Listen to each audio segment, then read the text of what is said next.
If a drawing on a piece of paper can compromise your spiritual state was never as developed as you thought it was. I want you to sit with that sentence before you react to it, because I'm not being provocative for the sake of being provocative. I'm pointing at something real about the nature of consciousness and what genuine spiritual sovereignty actually looks like when it's operating correctly versus what a performance of spirituality looks like when it's running on fear underneath the surface. Here's the specific thing I'm talking about. There are people walking around right now calling themselves awakened, calling themselves conscious, calling themselves spiritually advanced, who will physically recoil at the sight of a pentagram, who will leave a room if someone mentions a goat-headed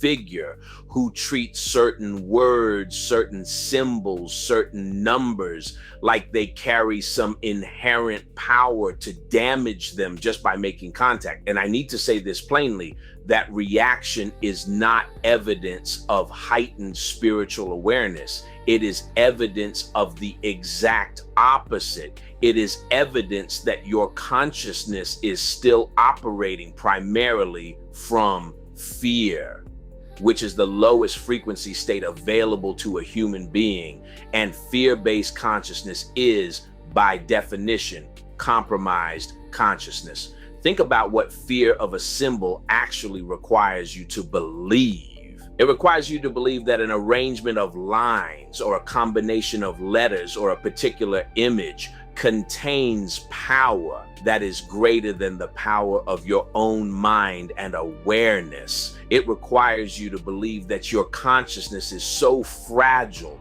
so permeable, so unprotected that mere proximity to a drawing can override it. That's not a spiritually advanced position. That's the position of somebody who has never actually tested the sovereignty of their own mind against anything, and has instead built their entire spiritual identity around avoiding the test altogether. Avoidance is not mastery. Avoidance is just fear wearing a spiritual costume. Now, I want to be careful here, because I'm not making a blanket statement that nothing in the esoteric world carries weight or deserves respect.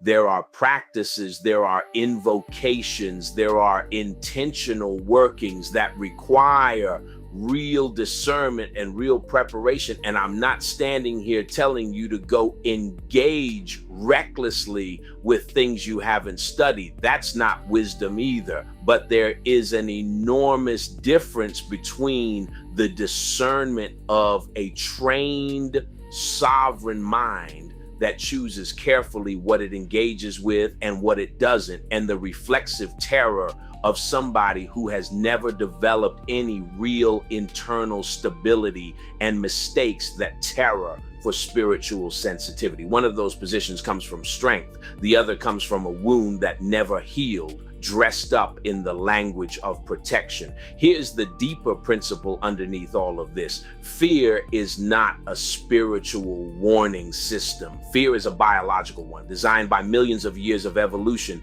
to protect a physical body from physical threats. It was never designed to be your guide through metaphysical territory, and using it as one is exactly how people end up more confused, more paranoid, and more controlled after years of spiritual practice than they were before they started. The irony is devastating when you actually look at it. People spend years trying to expand their consciousness and end up more afraid of more things than they were at the beginning, because they never distinguished between genuine discernment and fear running the show in discernment's clothing. Let me give you the humor version of this before I go deeper, because some of what I'm describing is genuinely absurd when you say it out loud. Somebody wakes up, does their morning meditation, burns their sage, sets their crystals in the windowsill, and then completely loses their composure because they accidentally scrolled past a pentagram on social media. The sage is fine, the crystals are fine, but the geometry broke them. You cannot simultaneously claim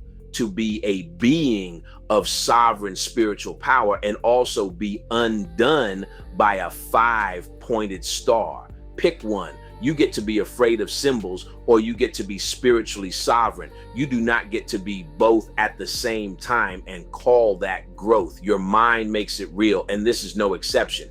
If you've decided a symbol has power over you, your mind will execute on that decision with complete loyalty, producing exactly the experience of being affected by it that you expected. If you've decided your consciousness is sovereign and no external arrangement of lines or words has authority over your internal state without your explicit consent, your mind executes on that with the same loyalty. The symbol didn't change. Your consent changed, and your experience changed with it because your mind was always building the experience in the first place.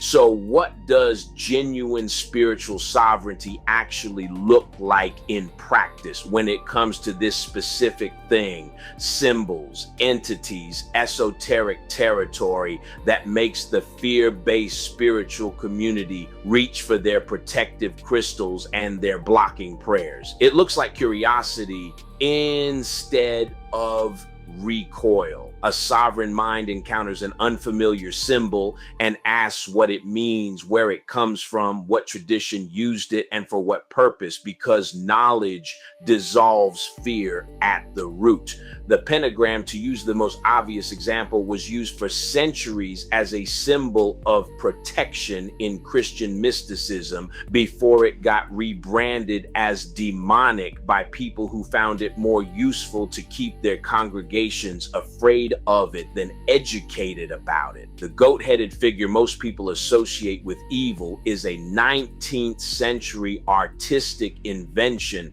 by a French occultist specifically designed to synthesize opposites, not a literal entity demanding your fear. The number 666 is a numerical cipher from apocalyptic literature that referred to a specific Roman emperor, not a magical trigger that activates something sinister the moment you read it. None of that information requires you to practice occultism. None of it requires you to change your beliefs or your tradition or your personal relationship with whatever you consider sacred.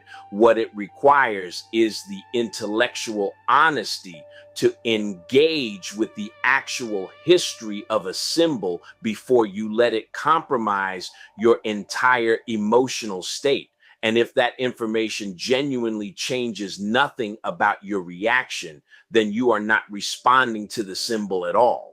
You are responding to decades of programming installed specifically to keep you afraid, controllable, and dependent on external authority figures to tell you what's safe to look at. This is the part that connects directly to the mind-controlled territory we've covered before, and I need you holding this connection because it's not incidental. A population conditioned to fear certain symbols, certain words, certain concepts is a population that can be steered away from entire bodies of knowledge simply by labeling that knowledge dangerous. You don't have to burn the books if you can convince people that looking at the cover is spiritually threatening. The fear does the censorship for you voluntarily, enthusiastically, with the person's full participation, because they genuinely believe they're protecting themselves when in reality, they're just making themselves easier to manage. And I'll say the part that's going to irritate some people because it needs to be said plainly. Some of you are out here claiming to be spiritually awake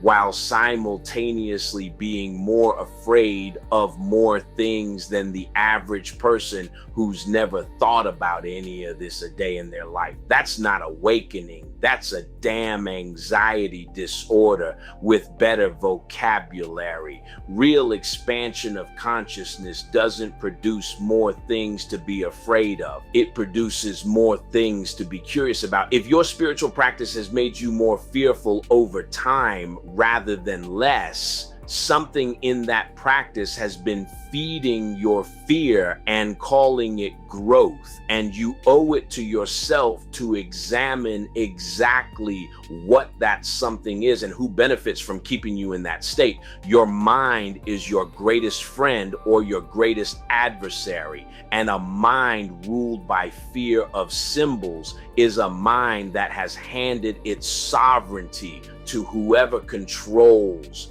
the narrative around those symbols. That's not spiritual advancement. That's spiritual captivity, wearing the costume of sensitivity. Stop flinching at drawings. Start asking who taught you to flinch and what they needed you to be afraid of in order to stay in control of you. That question right there is worth more than 1,000 protection rituals.